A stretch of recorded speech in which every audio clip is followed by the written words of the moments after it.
What's going on, everybody? Welcome to the Jackson Municipal podcast series. Today we have in the building Brad Davis of Ward 6.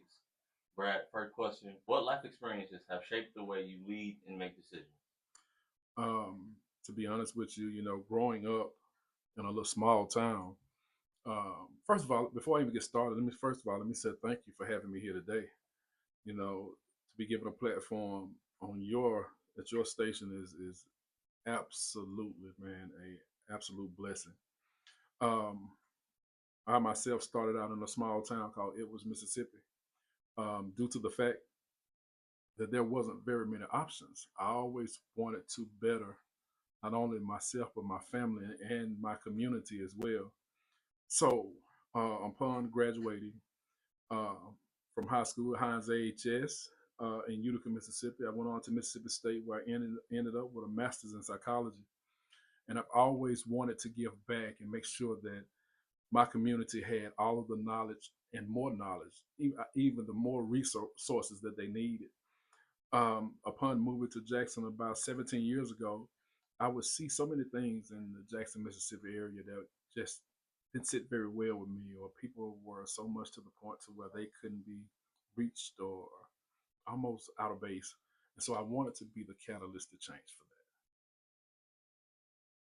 Cool. What was the last time you had to admit you were wrong about something, and how did you handle it?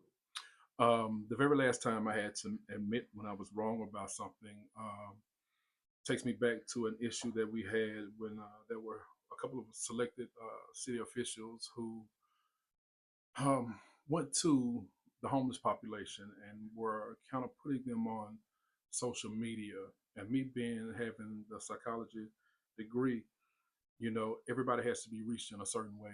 You don't broadcast a person's downfall by putting it on social media and saying certain things. Everybody is triggered in a certain way. And when you're in the mental health field, you have to be very, very mindful of how you go to people. And I had to admit for being wrong because, it triggered me to want to stand up for those people. But I, in turn, went to social media because that was my biggest platform. So it was a good and bad thing. But I think the fact of the matter is sometimes you have to think way before you act. But the situation came out positive and we were still able to help those people. Who in your life has had the biggest impact on your values and the way you see the world? I have to be honest with you, and I'm not saying that just because she is sitting here, but my wife has had the biggest impact on my life. Um, my wife has taught me a sense of responsibility. She has taught me a sense of commitment, and she has also taught me a sense of knowing how to be seen and heard without actually being seen and heard.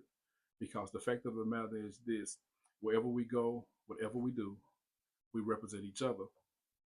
And I have always wanted to set a great and high standard when we go places and when we do things in the community and for the city.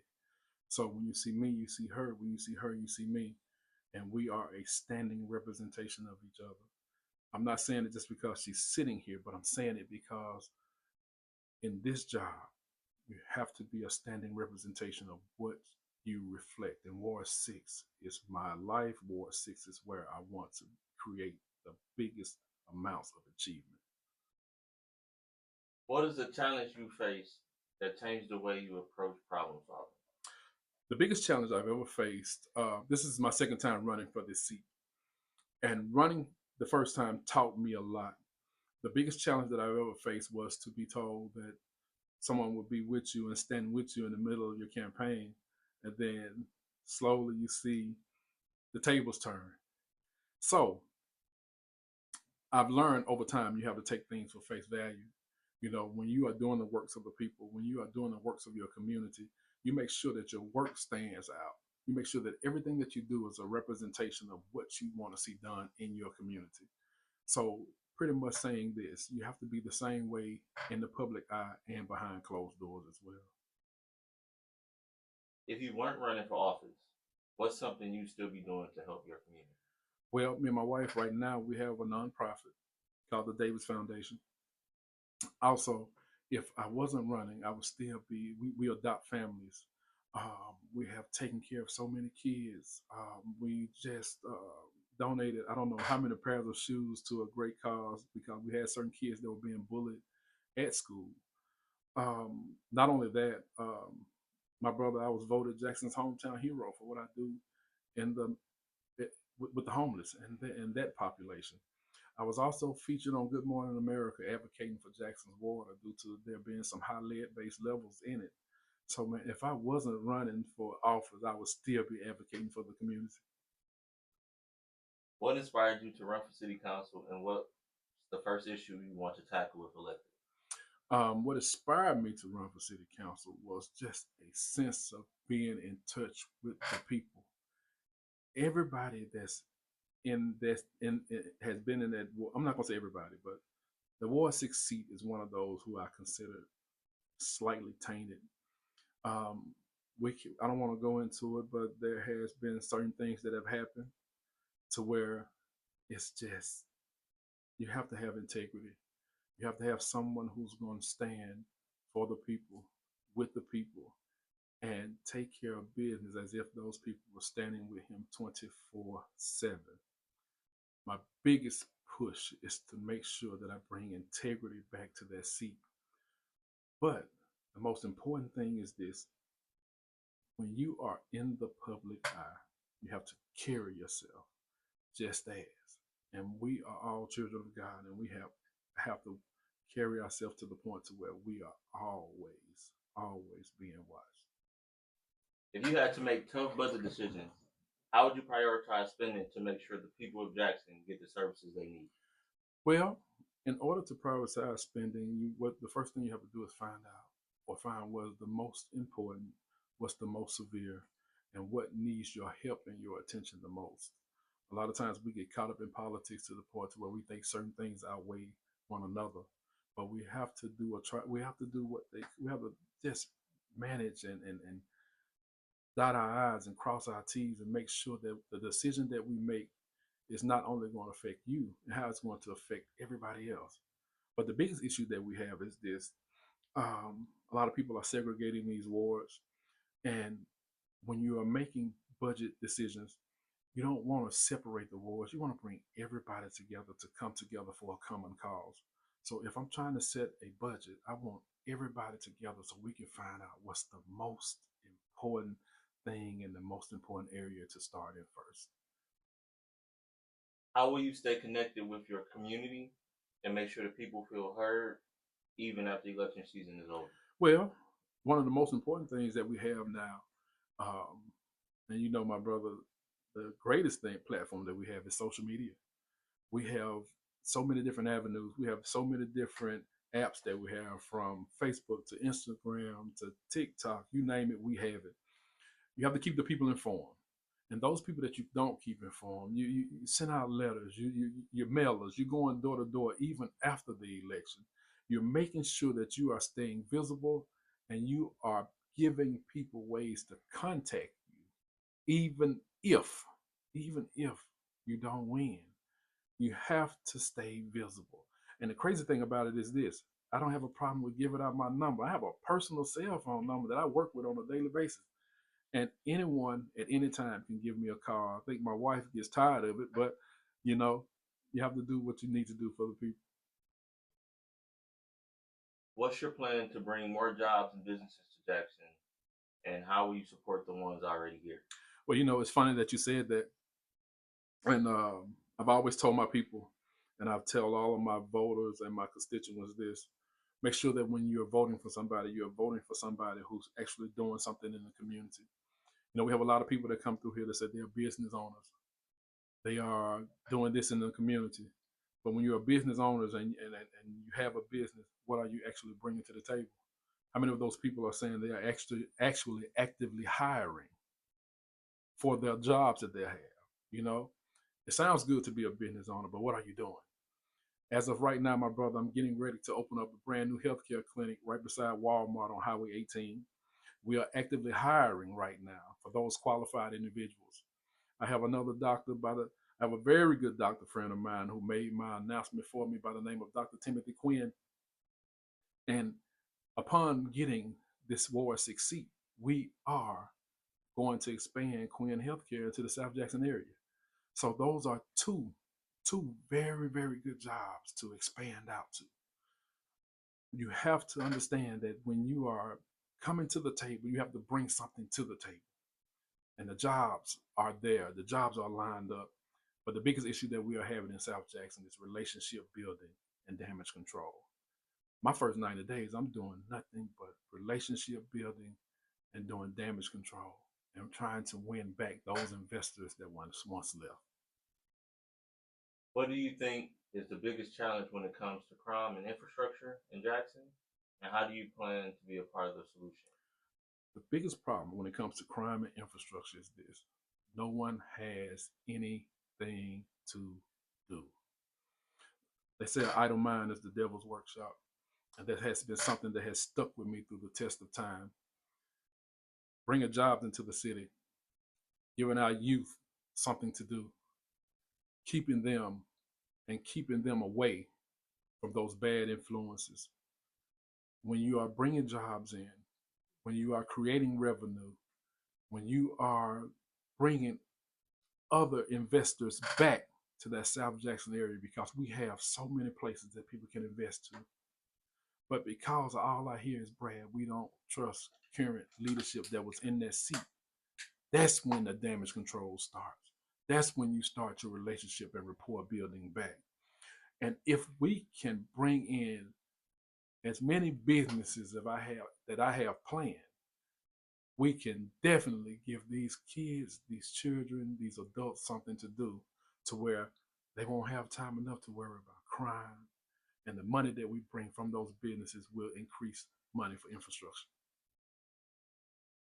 What policies or ordinances do you plan to introduce or advocate for that will directly benefit the residents of Ward 6? And how do you plan to gain support for them? The first ordinance that sticks out in my mind, we have to have a better plan for blight. We go down. Me and my wife were going down McDowell Road and a couple of other areas, and we have burnt down houses. We have trash in the yards. I actually had a cleanup day set up for yesterday, but the weather got the best of us. I want to bring more community engagement when it comes to the cleanup days all over Jackson. Even if we can get all the wards together to do a massive cleanup day, a massive cleanup month or week, or however you want to do it. Not only that, I want harsher crime penalties just for those people who are doing the illegal dumping. It has to be more than just a slap on the hand, because we know for a fact that if someone was to dump trash in your yard where you live, you would not like it. And not only that, I want harsher penalties for gun violence as well. You know, I don't want to take away, I don't want to even talk about taking away the rights, because everybody protects themselves as they should. But what happens when you are just not manageable with firearms? So I want to bring in a harsher penalties for gun violence. So those are two of the major things that stand out: blight and just simple gun violence. With the city's budget constraints, how do you plan to ensure that resources are allocated effectively while maintaining essential services and addressing community needs? Well, first and foremost, let's advocate for those small businesses that are looking for contracts, that are willing to work with us to make sure that we get certain things took care of in the city. Give them an opportunity. And once we start building those relationships with those small business owners, let's reach out to the other wards and see how they are maintaining and making things happen. And let's become one cohesive unit to make Jackson just as good as Madison, Clinton, Brandon, and all of those areas. Because what happens is this: we are seen as the capital, and we are the capital, but we have to have a new way of thinking. We have to think outside of the box, but we also have to get everyone together to come together for a common cause. What strategies will you implement to ensure transparency in your decision making if you hold the city council seat? Holding the city council seat is simple as this. First and foremost, I want to send out mass emails to everyone about what we discuss. I want somebody on my team who can do that. And I have someone on my team who can do that as well. I don't want anything to be a secret. There are a lot of things that go on at the city council meetings that almost come off as secretive. I want an open forum. Now, I know for a fact that they do a lot of the city council does a lot of things online, and they have a page where you can go on and you can actually sit in certain meetings. But what about those meetings that you have that the people don't see? What about certain things that happen that the people really need to know about? Me being me, and I have to be very honest with you, I'm not the conventional. I'm not going to meet you in a suit every time you see me because that's not how my people see me. But I want to meet them where they are. And if they have any questions, if they ask me anything that needs to be answered, I'm going to answer it. And I'm going to be very truthful when I answer it. It's the God in me that wants everybody to see not only God in me, but what I can do for that city council in Ward 6. How will you support the businesses that are already here in Jackson? This is how you support the businesses that are already here in Jackson. But first and foremost, we have to understand that we have quite a few businesses that are leaving. And we have so many in the black dollar. Man, that's one of the most powerful things that we have. And so what I want to do is this. I want to create a forum to where we go out and we support somebody, support these businesses weekly. I don't care if it's 10 to 15 people. I want to be able to go in and be seen. I don't want it to be a secret. I want it to be so great to the point to where people will get tired of seeing us. There's a young man on the internet who goes and he reviews certain restaurants, and I love it because when he reviews these restaurants, he leaves them $2, $3, and $4,000 tips. I'm not saying that we can do that, but what I'm saying is that if enough people get together, it can be a lot later for a small business owner when we go and support them in the way that we should. If we can go out and buy the Jordans and support the Nike brand and all of this, we can definitely support small businesses here in Jackson to make sure that they function, to make sure that they have more than what they need.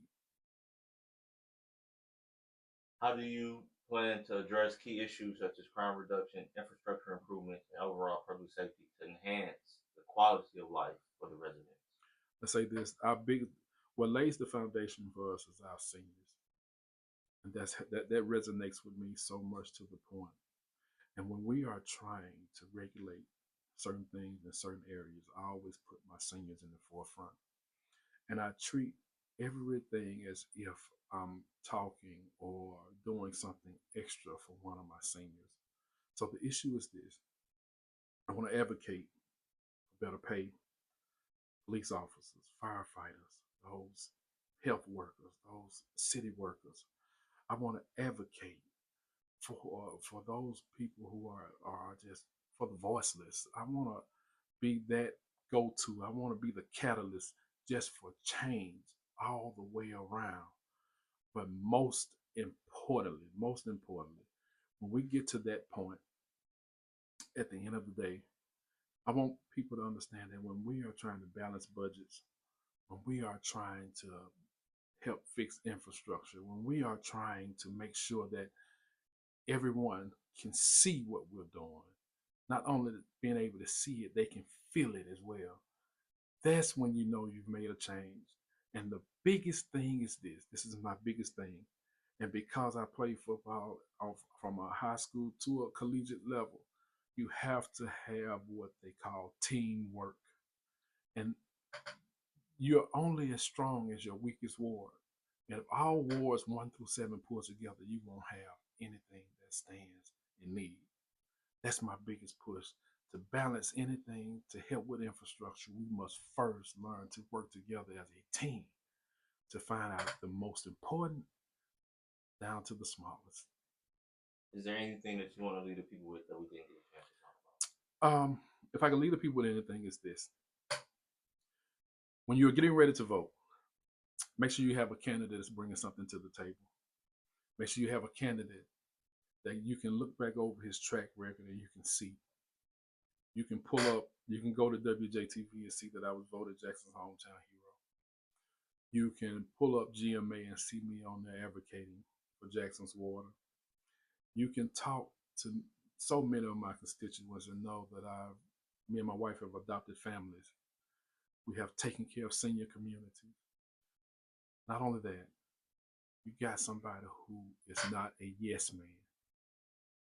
Most importantly, even if God forbids it, that the seat is not mine, I'm still opening up that clinic in the South Jackson area. Grand opening day is April the 30th. Biggest push is this: make sure that your people have someone viable, someone trustworthy, someone that's going to speak for you and not be that yes man. So the most important thing is this: when you get ready to vote, vote Brad Davis for Ward 6. He's not the conventional candidate. He is the candidate for Ward 6. I appreciate you for coming on, man. Yes, Thank you sir. much. I appreciate you. Thank you so very much.